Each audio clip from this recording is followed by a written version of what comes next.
Matasari. Di sini saya akan menjelaskan tentang Pase Yunani. Pase Yunani atau bangsa Yunani merupakan bangsa yang pertama kali membahas akhlak secara ilmiah. Para ahli filsafat Yunani menaruh besar perhatiannya kepada soal akhlak. Saat itu terdapat kaum subsata, yaitu golongan ahli filsafat yang mengajar para pemuda Yunani untuk menyiapkan diri menjadi patriot-patriot yang berakhlak. Pemikiran mengenai kewajiban-kewajiban tersebut mendorong mereka untuk memikirkan pokok dan asal-usul akhlak. Mereka mencela golongan-golongan orang yang memegang kukuh ajaran dan adat istiadat kuno, di mana mereka hanya mengikuti ajaran-ajaran yang terdahulu. Kemudian, Plato datang, dia menentang ajaran dan adat istiadat kuno, melainkan melakukan koreksi terhadap golongan angkatan muda. Menurut pendapatnya, dengan jalan ocehan dan cemoohan, hakikat kebenaran itu akan tertolong. Mereka mengartikan nama subsata, yaitu kekacauan, sehingga nama mereka menjadi jelek. Lalu beliau berpendapat bahwa pokok-pokok keutamaan ada 4. Antara lain, yang pertama itu ada hikmah atau kebijaksanaan, lalu ada keberanian, lalu ada keperwiraan, dan yang terakhir ada keadilan. Lalu Sokrates datang, dia mencurahkan segala perhatiannya pada soal-soal sumber perkembangan alam dan kesalahan-kesalahan langit. Menurutnya, yang perlu diperhatikan ialah apa yang menjadi dasar sesuatu perbuatan dalam kehidupan manusia. Sokrates berpendapat bahwa akhlak dan etika atau perilaku manusia tidak akan benar kecuali dia diberi dasar ilmu. Mempunyai paham keutamaan itu adalah ilmu. Pengaruh Sokrates ini menimbulkan ada 2 aliran nih. Yang pertama itu ada aliran Sinis dan yang kedua itu ada aliran Sirenis. Kemudian datanglah Aristoteles. Beliau merupakan murid dari Plato. Dia berpendapat bahwa tujuan terakhir manusia adalah kebahagiaan. Lalu pada akhir abad ketiga tersebarlah agama Nasrani di Eropa. Jalan pikiran orang Eropa juga ikut berubah. Mereka menyebarkan pokok-pokok ajaran akhlak yang terdapat dalam kitab Fase Arab pra-Islam.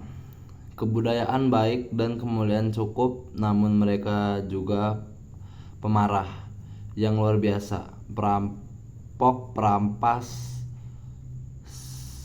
saat mereka merasa dalam kehalusan perangai.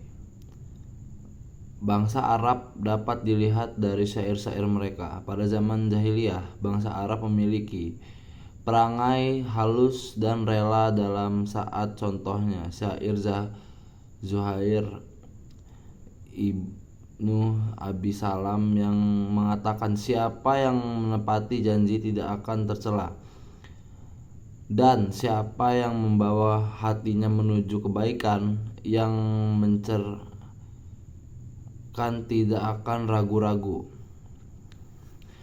Adapun Amir Ibnu Drab al-Adwani, pikiran itu tidur dan nafsu bergejolak. Sesungguhnya penyesalan itu akibat kebodohan. Dan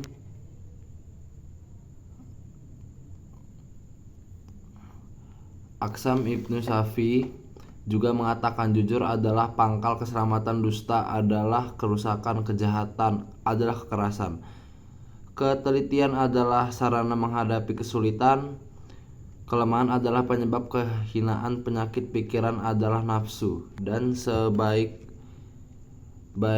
perkara adalah sabar. Dapat dipahami bahwa bangsa Arab sebelum Islam telah memiliki pemikiran yang minimal dalam bidang akhlak dan belum sebanding dengan kata-kata hikmah dan filosof-filosof Yunani kuno. Terima kasih.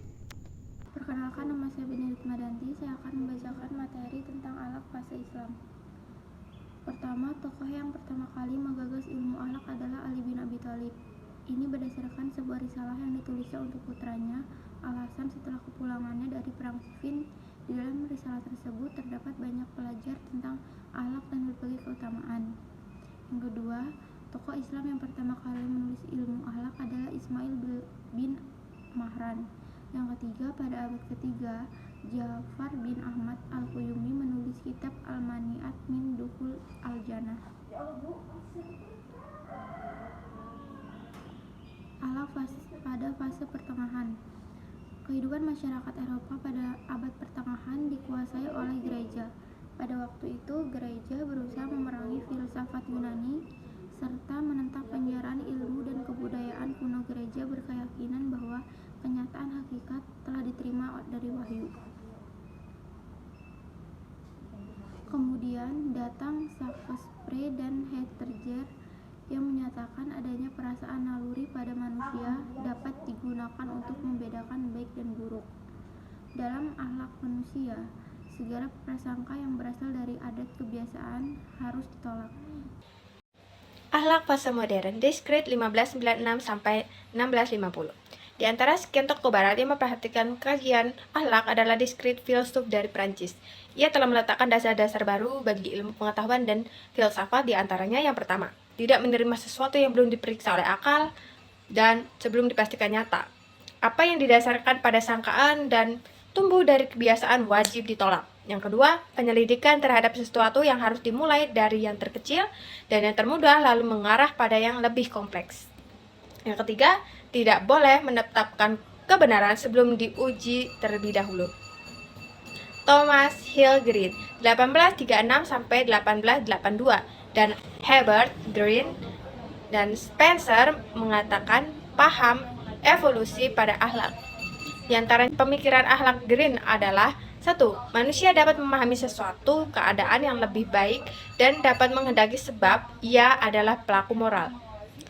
2. Manusia dapat melakukan realisasi diri karena ia adalah subjek yang sadar diri. Sesuatu reproduksi dari kesadaran diri yang abadi. Yang ketiga, cita-cita keadaan yang lebih baik adalah yang ideal, tujuan yang terakhir. 4. Menjadi pelaku bermoral dalam kehidupan manusia. Kebaikan moral adalah yang memuaskan hasrat pelaku moral. Kebaikan yang sesungguhnya adalah tujuan yang memiliki nilai yang mutlak. Ideal kehidupan yang sempurna adalah kesempurnaan manusia dalam alam yang ditentukan oleh kehendak yang selaras, kehendak yang mendorong tindakan yang utama. Victor Hustein 1792 sampai 1867 dan Auguste Comte 1798 sampai 1857. Cousin adalah seorang yang bertanggung jawab menggeser filsafat Prancis sensasionalisme ke arah spiritualisme menurut pemikirannya sendiri. Ia mengajarkan bahwa dasar metafisika adalah pengamatan yang hati-hati dan analisis atas fakta-fakta tentang kehidupan yang sadar. Auguste Comte adalah seorang ilmuwan Prancis yang dijuluki sebagai bapak sosiologi. Dia dikenal sebagai orang pertama yang mengaplikasikan metode ilmiah dalam ilmu sosial.